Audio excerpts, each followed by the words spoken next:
이렇게 해보도록 하겠습니다. 오늘 누가 제일 먼저 들어왔죠? 은정자매. 은정씨? 제일 먼저 들어온 사람을 기도시키면 다음부터 제일 먼저 안 들어오겠죠. 네. 그래서 제일 나중에 들어와서 모임 직전 누가 제일 나중에 들어올지 모르니까 모임 직전. 빨리 들어와야겠네. 빨리 들어오는 걸로. 민경이가 지각 방지로 오늘 모임 한번 시작해볼게요. 네. 기도하시겠습니다. 참 좋으신 하나님 아버지 감사합니다. 저희들 이렇게 각자 다른 곳에 있으면서도 이렇게 이용하여서 함께 하나님의 말씀과 우리 교회에 필요한 교리에 대해서 더 알아가는 시간을 가질 수 있도록 인도하여 주시면 감사합니다. 시작부터 아멘. 마치는 시간까지 함께하여 주실 것을 믿습니다. 저희들의 마음의 문을 열어주시고 저희들이 더 온전히 주님의 말씀에 집중하며 무릎 꿇으며 나아갈 수 있도록 인도하여 주세요. 맡기오미 예수님의 이름으로 기도합니다. 아멘. 아멘. 그래서 우리 모임은 책의 진도를 빼는데 급급하지 않을 거예요. 무슨 말인지 알겠죠? 그래서 책을 언제든지 질문해도 되고요. 여러분의 질문이 우리 멤버들한테 교육 자료가 될 거예요. 그래서 부끄러워하지 말고 나눠도 되고요. 그다음에 알아서 너무 이제 사적인 얘기들 이게 공유되면 별로인 것들은요. 알아서 제가 편집을 할게요. 알겠죠? 편집을 하면 되니까 망설이지 말고 질문하셔도 되고요. 부끄러워하지 말고 나눠도 되고요. 그렇게 하면 될 것 같아요. 그래서 기간이 얼마나 될지 모르지만 이 기간 동안 쭉 한 것들은 이제 누적적으로 뭐 유튜브나 이런 데 계속 순서대로 올릴게요. 공개하고 싶은 사람만, 그러니까 제한 공개가 있어요. 거기다 올릴 테니까 걱정하지 마시고 우리 멤버들만 이 영상은 공유된다라는 거 알고 있으면 되고요. 이 책은 우리 교육 개혁교회 교육할 때 사실은 필독서로 제안했던 책이에요. 이 책을 나중에 받아서 읽어보면 알겠지만 어린이 교리 교육을 위한 책이에요. 웃기죠? 어린이 교리 교육을 위한 책인데 문제는 우리에게도 좋으니까 쓰는 거예요. 그래서 한번 볼까요? 누가 도널드 반 다이켄이라는 목사님이 쓰셨고 페이지 처음에 보면 날개에 워싱턴주 써니사이드에 있는 정통 기독교 개혁교회의 목사이며 지난 20년간 열정적으로 교리문답을 가르친 교리문답 교사다.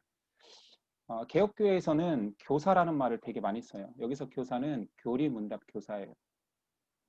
그래서 이 책이 사실은 아이들 기독교 교육을 위해서 교리문답 특히 교육을 위해서 만든 책이지만 제가 쭉 읽어보니까 교리문답에 대해서 익숙하지 않은 사람들한테 너무 좋은 책이더라고요. 그리고 여기서는 이제 개혁교회에서는 이 얘기하다 말았죠. 직분 중에 가장 사실은 가치 있다라고 여기고 그 사모하는 직분은 교리교사예요. 교리교사. 사실은 그들의 정신을 이어갈 수 있는 교리교사를 많이들 꿈꾸죠. 그리고 모든 부모는 교리교사가 되어서 자녀에게 교리를 가르칠 수 있어야 된다. 뭐 이것이 원론적으로는 사실 가장 기대하는 거죠. 우리 개혁교회를 어찌됐든 약간 이야기했는데 언제든지 질문을 하셔도 돼요. 멈춰도 되고요. 알겠죠? 그러니까 제가 하는 말 언제든지 궁금하면 질문하셔도 되고요. 왜 문답일까? 문답 교육이잖아. 왜 문답일까? 기독교 핵심 내용이 분명히 있잖아요. 우리는 성경도 있고 하나님에 대해서 알아가고 있는데 그 핵심 진리가 만약에 있다면 그 핵심 진리는 누군가는 배우고 전수해야 되잖아요. 기독교 핵심 진리를 가장 굵은 뼈대, 척추와 같은 뼈가 있죠. 그것이 바로 신조죠. 신조. 신앙 고백. 우리가 가장 많이 하고 알고 있는 사도신조.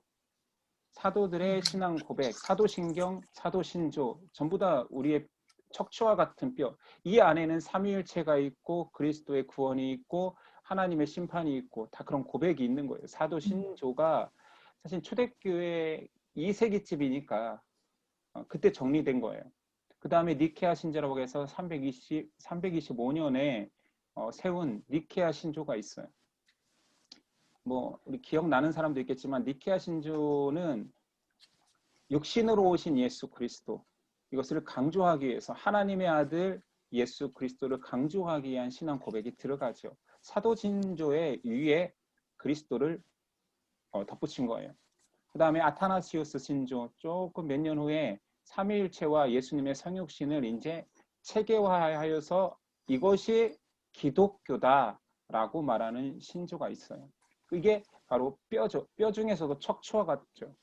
근데 이 핵심 뼈만 가지고 신앙 고백을 다 담아내기는 힘들기 때문에 그 척추의 팔다리, 관절과 같은 신앙 고백서 책을 만들었어요. 그러니까 내용이 좀 많아졌다는 얘기죠. 신조와 신앙 고백과 다른 것은 이제 신앙 고백서라는 더 좀 세분화된 뼈를 가지게 되었어요. 그래서 이 신앙 고백서를 효과적으로 전달하는 방식이 무엇일까? 왜냐하면 고대에는 문맹률이 높았잖아요. 책도 없고. 그래서 전수하기가 너무 힘든 거예요. 개인이 성경을 읽는 것도 아니고 성경을 가진 것도 아니고 그리고 책으로 써서 그 내용을 전수할 수도 없고 이래서 가장 효과적인 교육 전달 방식이 뭘까 하다가 문답을 차용한 거예요. 그래서 문답을 통하여서 핵심 내용을 전수하기 시작했죠. 근데 생각해 보세요. 초대교회 구성원들은 누구였어요? 다 이스라엘 백성이었잖아요. 대부분이. 기독교 문답교육의 역사는 유대인으로 시작된 하브루타 그런 정신이 문답으로 이어졌고 초대교회는 그것을 중세 때까지 이어오다가 종교개혁이라는 큰 거사 앞에서 그 옛날 교육 방식을 버린 것이 아니라 더 꽃을 피웠다라고 얘기했죠. 성경적 교회라는 것이 무엇인가라는 주제를 가지고 널리 퍼져서 살고 있던 뭐 독일, 헝가리, 폴란드, 네덜란드, 스코틀랜드, 뭐 잉글랜드 이런 모든 지역에서 종교개혁의 가치로 살아갔던 사람들이 성경을 연구하고 성경적 신앙 고백서와 교리 문답서를 만들기 시작했어요. 그것이 지금 우리가 이제 앞으로 나누거나 기회가 되면 어떤 책을 채택해서 보기를 원하는 고백서들인 거예요. 그래서 제가 이제 밴드에 올려놔서 같이 나누기 원했던 것이 프랑스 개혁교회 신앙 고백서, 그렇죠? 장깔뱅이에 의해서 초안이 작성되었던, 그다음에 벨직 신앙 고백서, 벨기에 신앙 고백서라고도 하죠. 그리고 하이델베르그 신앙 고백 교리 문답, 또 도르트 신조, 웨스트민스터 신앙 고백과 대요리 문답, 소요리 문답 이런 여러 가지들이 신앙 고백서를 먼저 채택하고 오랜 기간 여러 토론을 거쳐서 신앙 고백서를 채택하고 그 신앙 고백서를 가장 효과적으로 기억시키고 고백시키고 전수 가능한 형태로 모든 신자에게 형태로 문답을 만든 거예요. 질문을 만들고 답안까지. 이게 교육적 차원에서 만들어낸 거죠. 신앙 고백서의 내용이 들어갈 수 있도록. 그래서 그 신앙 고백서들이 승인되고 그때는 이제 의회 사회였으니까 의회에 채택되고 우리에게 이제 전수가 되온 거죠. 그래서 뭐 신앙 고백서가 궁금하신 분들은 예전 밴드를 찾아가면 그때 다 링크를 걸어놨으니까 그리고 뭐 제가 편집한 편집본으로 다 링크를 걸어놨으니까 가서 읽어보시면 되고요. 그래서 우리가 프랑스 개혁교회 신앙고백서, 벨기에 신앙고백서, 하이델베르크 교리문답 이런 것들을 하는 것은 더 많아요. 실제로는 신앙고백서도 많고 그다음에 문답도 있는데 가장 공신력 있고 지금 개혁교회에서 성경과 비교해 봤을 때도 전혀 뭐 비성경적인 내용이나 틀린 부분이 없다라는 것을 지금 시대에서도 채택한 것들이 이런 거라는 거예요. 공신력이라고 하죠. 그런 공신력 있는 것들을 채택해서 우리는 보고 있고 그걸 연구하고 또한 우리도 그걸 문답서로 활용하고 이제 우린 장로교인인데 장로교회에서는 그 웨스트민스터 소요리 문답, 대요리 문답에서 발췌한 것들로 신앙인이라면 이 정도는 알아야 된다라는 내용들을 문답 형태로 하는 것이 세례 때 쓰는 세례 문답 내용인 거예요. 사실은 믿는다는 사람들이 많고 새신자가 교회에 넘쳐나기 때문에 축소시킨 거예요. 원래는 신앙 고백서를 채택하고 교리문답서가 있으면 그 모든 신앙 고백서 책 썼잖아요. 책의 내용들, 그것을 엮은 문답의 내용들을 다 일일이 입으로 고백하고 검증된 후에야 세례를 받는 세례 교인이 되는 거예요. 근데 현대사회에 와서는 아까 말했듯이 너무 많은 신자들이 몇천 명씩, 몇만 명씩 교회에 오는 때에는 그렇게 점검할 시간도 없고 장소도 없고 인력도 없는 거예요. 그래서 축소시킨 거예요. 자, 그렇다면 지금 교회에 몇만 명씩 옵니까? 몇천 명씩 옵니까? 감당할 사람이 없습니까? 교육자들이 없습니까? 교사가 없나요? 그렇다면 이제 원래대로 돌아가서 점검해 줄 수 있는데 이제는 굳어버린 거죠. 너무 쉽게 한 10문항, 20문항, 30문항. 제가 정확히 기억나는데 제가 세례교육 받을 때에 세례교육 문답서 또는 우리는 학습부터 했잖아요. 학습 문답서 내용은 생각보다 많았어요. 근데 지금 21세기를 사는 우리 장로교 교인들 세례 문답서, 지금 제가 우리 아이들과 오해하는 아이들 소그룹에서 그 내용을 다루고 있는데 문답의 내용이 몇 페이지예요. 옛날에 우리 책 한 권이 세례 문답서였거든요. 근데 지금은 몇 페이지예요. 더 축소시켰죠. 그리고 더 축소시켰는데 문제는 그 축소된 내용조차 정확히 고백하느냐 안 하느냐. 왜 그러냐면 저희 때 제가 세례 문답 받을 때에는 그 문항을 외우라 그랬어요. 답을. 근데 지금 세례 교육은 답을 외우게 하지 않아요. 아예 답까지 얘기하고 이것을 믿습니까? 고백하십니까? 라고 묻고 끝내요. 그러니까 어떻게 표현해야 되죠, 이거를? 이렇게까지 축소되고 이렇게까지 사실은 낮아진 거예요, 문턱이. 교회의 문턱은 낮아질 수 있지만 성도의 문턱은 높아야 되거든요. 고백되어지지 않은 자들이 신자라 불리면 지금 사태를 낳는 거예요. 한 번도 내 입으로 직접 예수는 나의 주인이다. 나는 성부 하나님, 성자 하나님, 성령 하나님을 믿는다. 그 믿는다는 개념에 성자를 인정하는 것, 성부를 인정하는 것, 성령을 인정한다는 것이 무엇인가에 대해서 다 입으로 고백하거나 또는 문항으로 보거나 읽어보지 않고도, 그러니까 더 쉽게 얘기하면 예수님, 하나님, 성령님을 모르고도 세례 교인이 되는 안타까운 현실까지 된 거예요. 제가 이렇게 말하는 것이 과격하다라고 여러분들 말할 수 있나요? 다 신앙생활 해보셨잖아요. 지금 있는 우리 멤버들은 어떻게 세례 받았는지 잘 모르겠어요. 마음에 뜨겁고 안 뜨겁고의 문제가 아니라 진짜 알고 또는 그 아는 내용이 얼마나 정확하고 그 정확한 내용이 얼마나 포괄적인지에 대해서 배워보거나 제시 받아본 적이 있냐라고 묻는 거예요. 요한복음 3장 16절 하나님이 세상을 이처럼 사랑하사 독생자를 주셨으니 이는 저를 믿는 자마다 멸망치 않고 영생을 얻게 하려 하심이라. 이 고백만 되어지면 혹 그래 이제 세례 받아라 라고 되어지진 않았는지. 근데 그 축소되는 과정이 사실은 교회 통치와 관련이 있어서 축소시킨 건데 어쩔 수 없이 필요에 의해서. 근데 이제는 그 축소된 형태로 더 많은 교육과 가치들을 전수해 줄 수 있는 시기가 됐음에도 불구하고 우리는 그냥 관성적으로 전통을 받아들이고 있죠. 혹시 여기까지 뭐 느낀 점을 나누거나 질문 있으신 분 있나요? 여러분들 너무 질문을 안 하시거나 해서.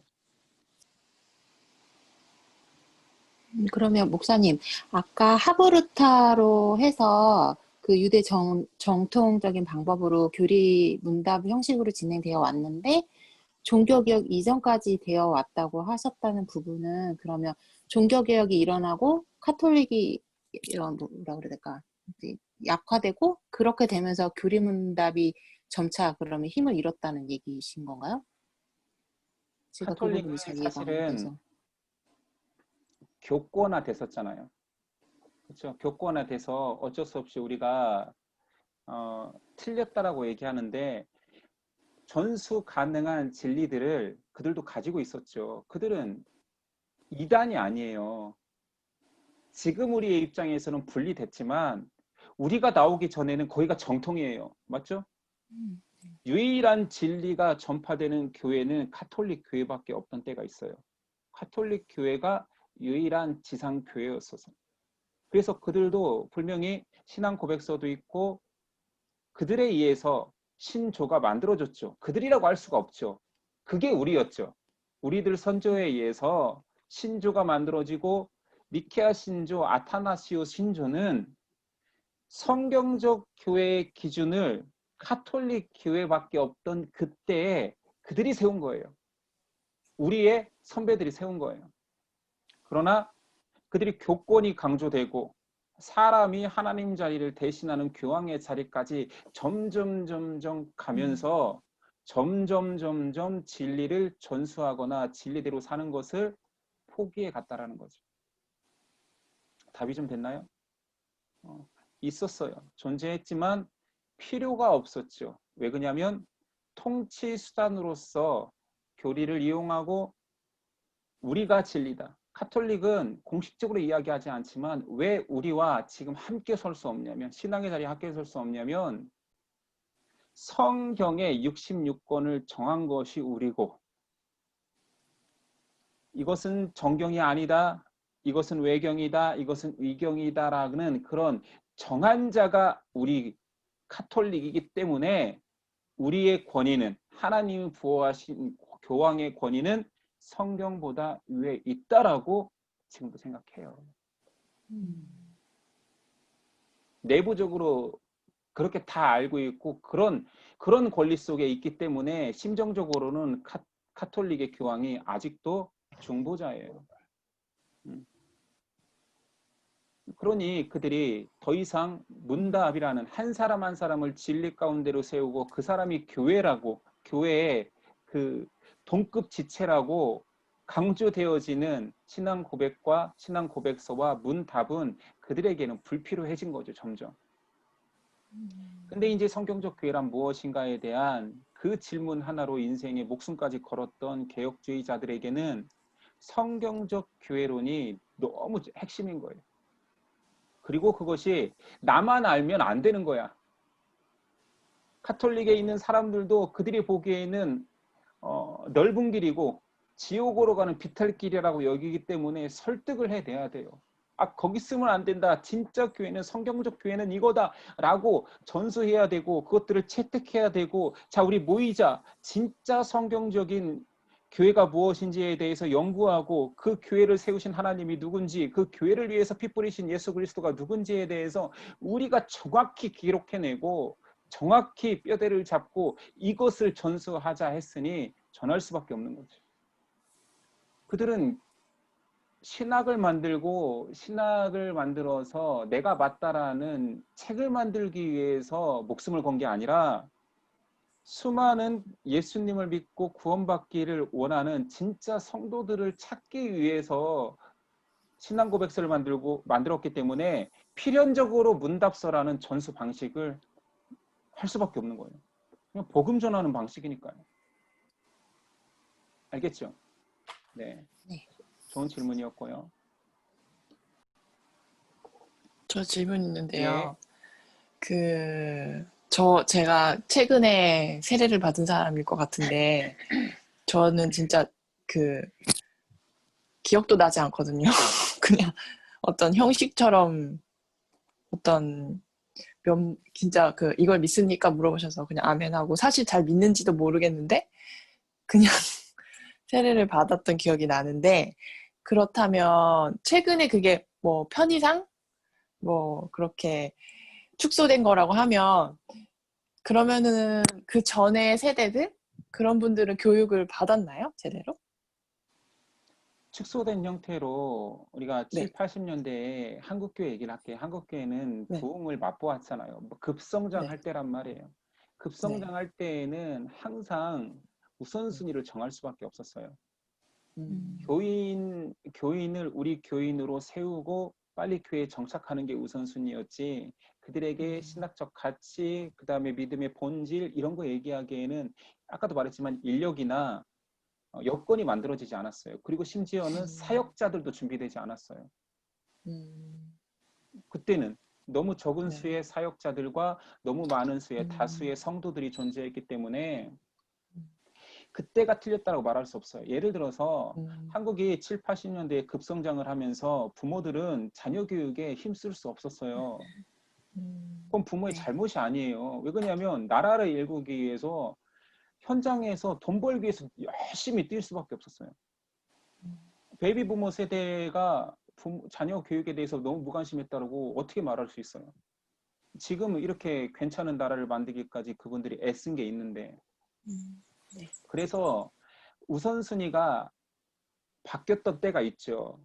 근데 지금 이제 돌아와 보자라는 거예요. 이제 정신 차려 보자라는 거예요. 우리가 기독교인으로 살면서 어떤 게 맞다, 그런 교회는 틀렸다가 아니라 이제 교회 상황을 직시해서 정신 차려 보자라는 거예요. 세례 교육이 약한 상태에서 세례 주는 것이 맞다 안 맞다를 얘기하자라는 게 아니라 본질로 돌아가 보자라는 거예요.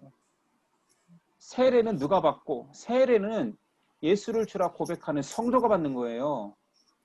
불신자한테 세례 줘서 이제 세례 받았으니 이제 잘 믿어 보렴이 아니라니까요. 그럼 문답이 필요 없는 거죠. 신앙 고백을 필요로 하지 않아요. 세례 주고 신앙 고백을 강화시키면 되는 거죠. 항상 세례라는 것은 그가 예수를 주라 고백하고 나는 예수님의 사람으로 살겠습니다, 입으로 고백할 수 있는 그에게 세례를 주는 거예요. 또 다른 예를 든다면 부부는 세례가 예수 그리스도를 신랑 삼는 결혼식인데, 아니 야 니네 결혼해, 결혼식 하고 이제 살면서 사랑해.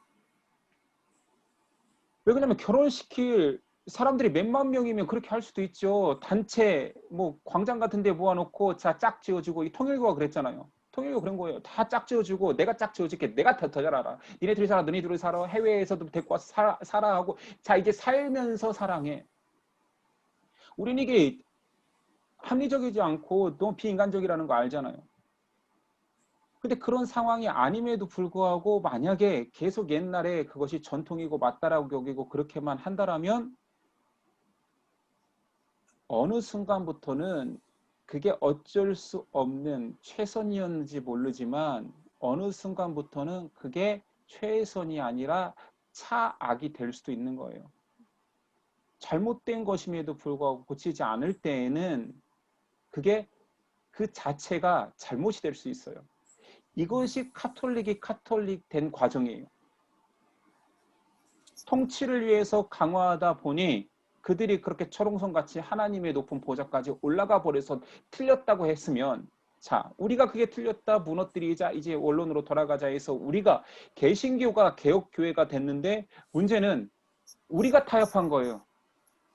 어쩔 수 없어서 할 때하고 지금은 어쩔 수 없는 상황이 아님에도 불구하고 편한 방식으로 신앙할 수 있는 길을 열어놓고 이것이 바른 길인 양 얘기한다라면 우리가 개혁 대상이죠. 누군가가 개혁교회를 개혁하고 싶겠죠. 그래서 개혁주의자들은 알았어요. 사람이 통치하는 어떤 교회든 개혁의 대상이 된다. 그래서 개혁교회, 프로테스탄트를 이름한 이유는 우리가 진짜 개혁교회다, 개혁되었다가 아니라 진행형으로 가져가겠다는 거예요. 우리는 언제든지 개혁하겠다. 성경에서 반하는 시대사조, 철학, 그 모든 것들에 대해서 우리는 항상 준비하고 있겠다. 성경대로 개혁하자. 성경적 교회만 교회다. 이게 종교개혁의 가치예요.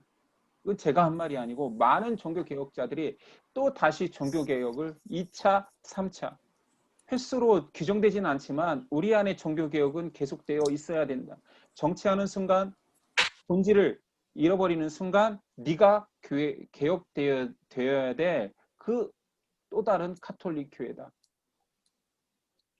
은정자매가 경험한 그것은 정말로 교회가 깃발만 꽂으면 어마어마한 사람들이 몰려들어서 세례 교육하기 힘든 시대에 버릇이 전통이 되어서 답습된 거예요.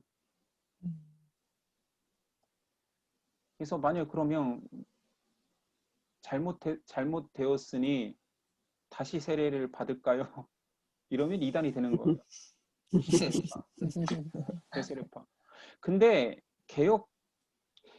종교개혁 당시에 가장 뜨겁고 가장 성결하게 개혁의 기치를 올렸던 사람들은 제세례파예요. 근데 너무 비성경적인 내용을 강하게 개혁해야 된다고 해서 오히려 개혁주의자들에 의해서 또다시 팽당했죠. 그러니까 우리가 지금 현대를 살면서 우리가 제세례파와 같은 강력한 종교개혁을 이야기할 필요는 없어요.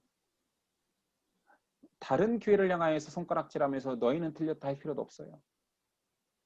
종교개혁의 정신은 나예요. 나를 돌아보라는 거예요. 내가 다시 개혁되어야 되는 사람은 아닌가, 우리가 그런 교회는 아닌가에 대해서 반문하라는 거예요. 알겠죠? 네. 이제 기회가 되면 이 시간을 빌러 어떤 책 뿐만 아니라 우리가 신앙 고백 어떤 책을 하나 채택해서 일문항부터 하나님은 누구십니까? 내 대답을 고백해보는, 자가 점검을 해보는 시간을 가져볼 거예요. 저는 이제 웨스터민스터 소유리 문답이 좀 좋아서, 아니 웨스트민스터가 아니라 그 하이델베르크 교리 문답이 좋아서 아마 다음 책으로 만약에 우리가 나 자신을 점검하는 고백하는 고백서로 본다면 저는 이제 129 문항을 한번 여러분하고 나눠볼 기회가 있었으면 좋겠어요. 신앙 고백을 누군가가 고민했고 목숨 걸고 취합했고 그걸 전수한 것들 중에 우리가 하나를 채택해서 신앙 고백서를 하나하나 그의 질문을 읽고 답을 한다라는 거, 이것을 뭐라고 하냐면 이것을 신학이라고 하는 거예요. 성경의 내용을 정립하여서 그 정립한 내용을 내가 먹는다, 이것을 신학이라고 해요. 근데 지금 저는 신학교 출신이잖아요. 신학교에 가면 그것을, 그 교리 문답을, 교리서를 공부하지 않아요. 이건 너무 기본이라고 여기는 거예요. 다 알겠지라고 여겨요. 그것을 하는 것은 굉장히 창피한 일이라고 여겨요.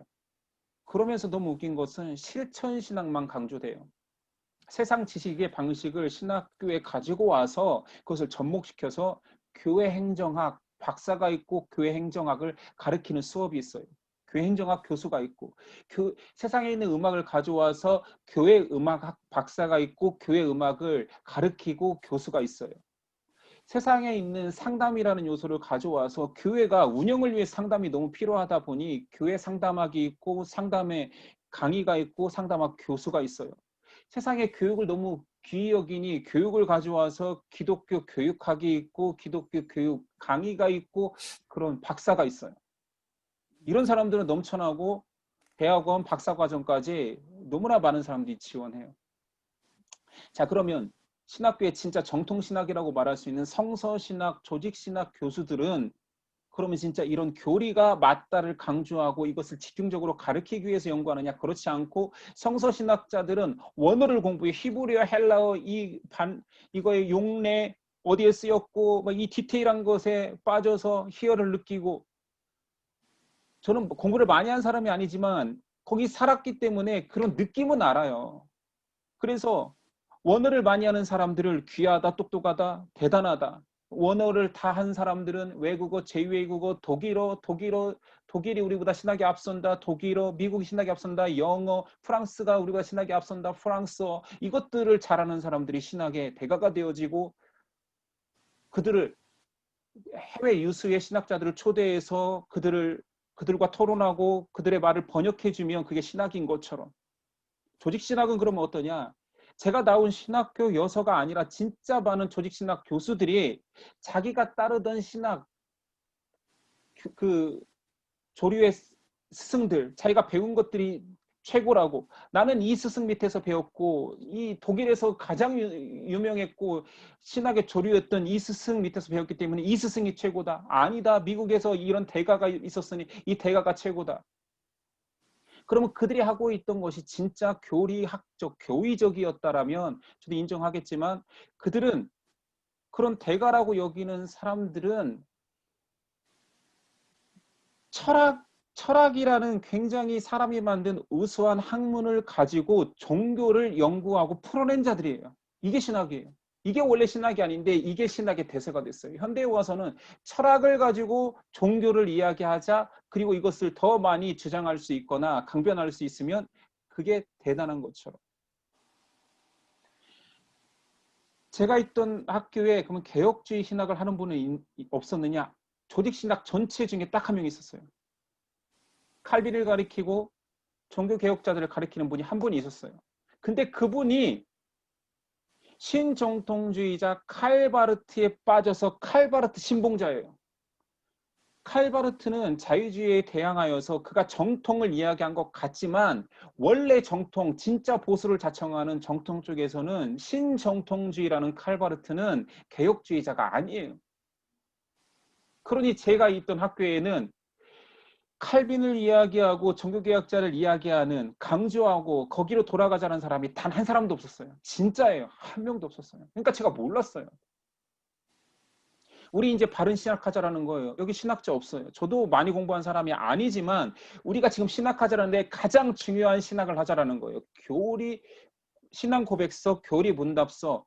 이것보다 더 이 세상에 더 성경과 하나님의 진리에 대해서 잘 간추려 놓은 책이 있으면 그거 할게요. 근데 없다니까요. 그런데 그것이 철학적이지 않다고, 철학적 용어가 나오지 않는다고, 철학과 싸워 이길 수 있는 강력함이 없다라고. 아니, 하나님은 성경을 주셨지 철학과 신학을 준 게 아니거든요. 그래서 종교와 싸우고 파헤치고 사람을 이해하고 이렇게 하라고 성경을 주신 게 아니거든요. 우리가 바른 신학하자라는 거예요. 이 기간이 1년이 되었건 코로나 시대에 다른 방식으로 다시 접근하건 10년이 걸리건 우린 천천히 가도 되니까 진짜 목숨 걸고 사수해야 된 진리를 하나씩 하나씩 알아가고 쌓고 가르치자라는 거죠.